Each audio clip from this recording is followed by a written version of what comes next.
The report card on this year's Alabama legislature session, a C. I'm Robert Carter and this is NJNtv. That's the grade that two local legislators gave to the session that adjourned 2 weeks ago. Republican State Senator Scott Beeson noted, quote, "There were no fistfights this time," end quote. GOP State Representative Alan Treadaway said the session wasn't a total waste, even though big issues like ethics reform, illegal immigration, and property tax appraisals saw no progress. Treadaway said that members seemed to cooperate a bit more this year and that budgets for the state and its schools were passed without major cutbacks or layoffs.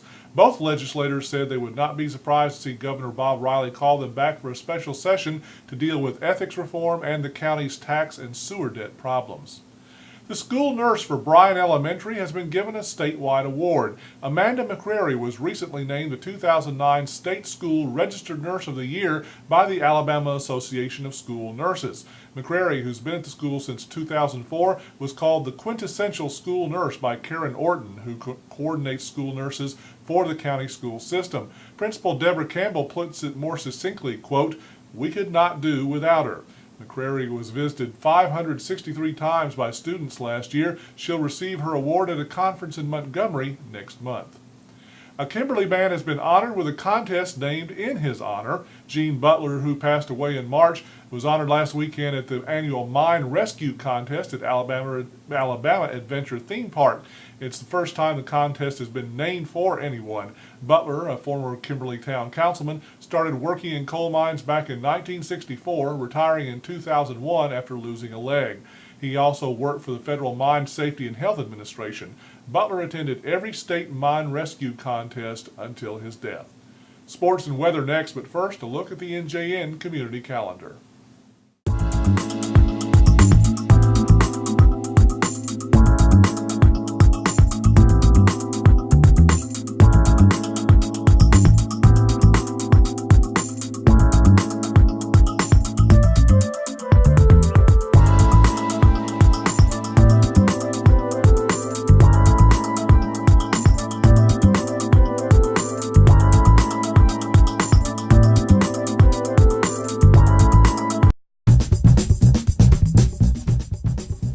In sports, Mortimer Jordan continues to climb in the USA Today National Softball Poll, even though their season ended with the state championship 2 weeks ago. The poll continues to be updated weekly as states such as California and Florida finish off their seasons.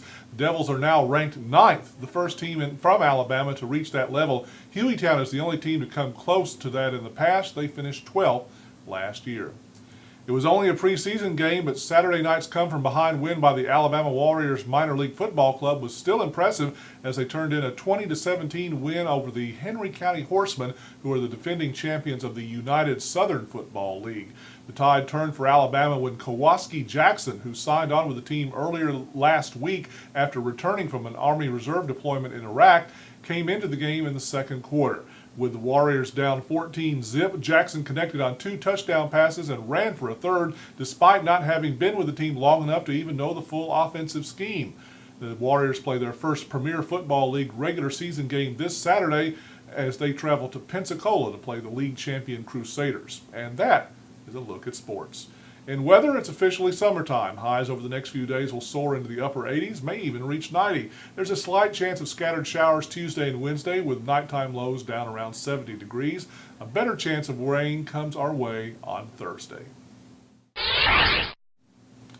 Coming on Wednesday, Congressman Spencer Backus has a challenger in the Republican primary. Kimberly pastor Stan Cook will take on the incumbent. The annual Gardendale Garden Tour is this weekend, and the Warrior and Gardendale City Councils are in session. And in sports, we'll name the 2009 North Jefferson News All-Area High School Baseball Team.